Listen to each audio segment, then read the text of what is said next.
I propose standing up and defending our love. It could go from self-love to excluded love, whether it's because of sexual preference or race or different social status. And I think it's important to have these conversations. I think we got to normalize this kind of feelings. You know, it's all right to feel sadness. Regardless of what we're going through, we always have things to be grateful for. And that brings peace, you know.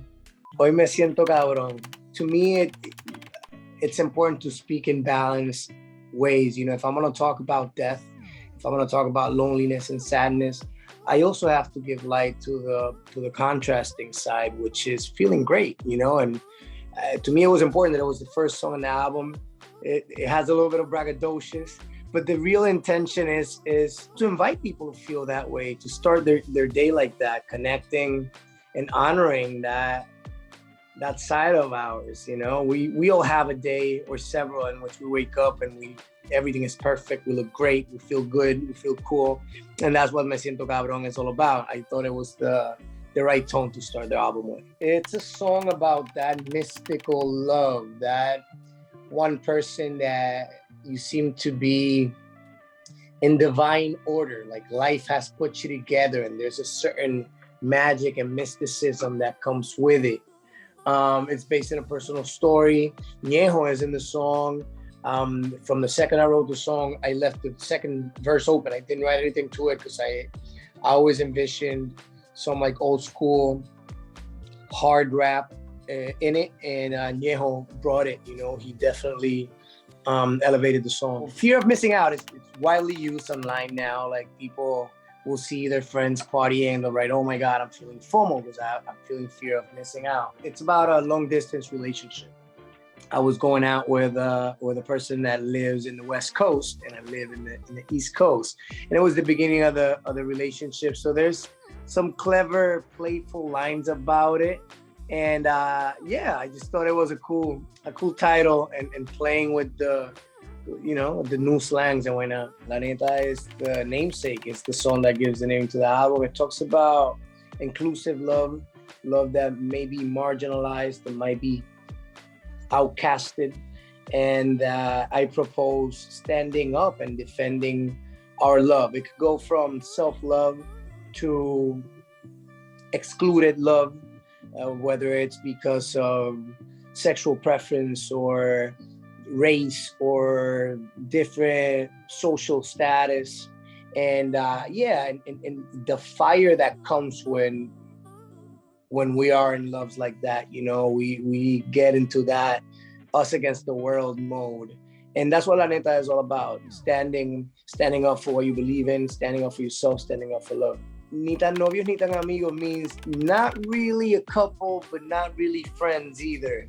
It's a label-less relationship. And I think we're every day more and more comfortable with that. We don't need to necessarily classify our relationships. There's things that happen under consenting adults, and that's okay too. And there's a lot of images from personal experiences from the hotel room that I was in and all that stuff. But the general idea of it is belongs to all of us. I think we've all been in a relationship that we're not quite serious or exclusive. You know, it's like friends with benefits. Cinco y Tres, it's another song about kind of like in La Neta vibe, to stand up and defend your love and fight for your love. It's the ballad of the album. It's a beautiful, beautiful love song.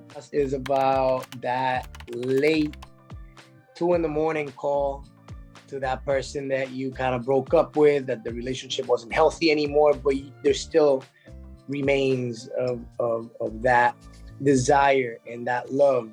So it's somewhat of might be a drunken booty call type of thing. And that happens. It happens a lot. It's about loneliness, sadness.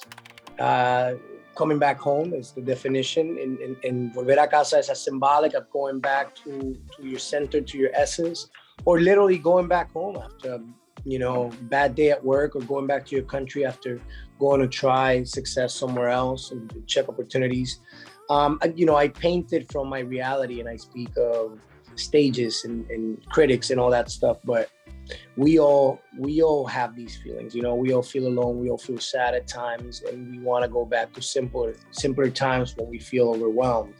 And I think it's important to have these conversations. I think we got to normalize this kind of feelings. It's all right to feel sadness. It's okay. It's normal to be depressed here and there, and we should normalize the conversation. That's the main intention behind it.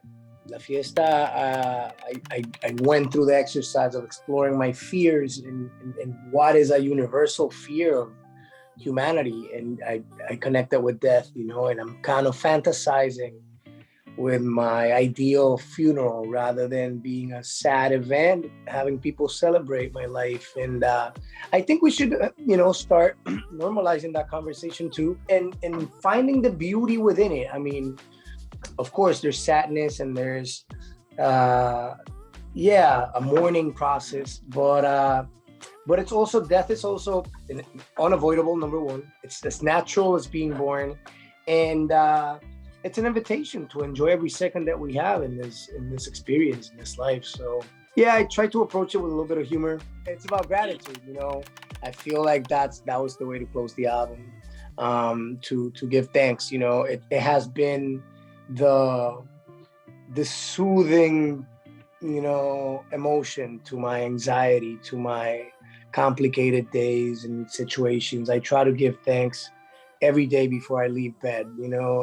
Before I leave my bedroom, I try to connect with the things my blessings, and that's something that we all have, regardless of what we're going through. We always have things to be grateful for, and that brings peace.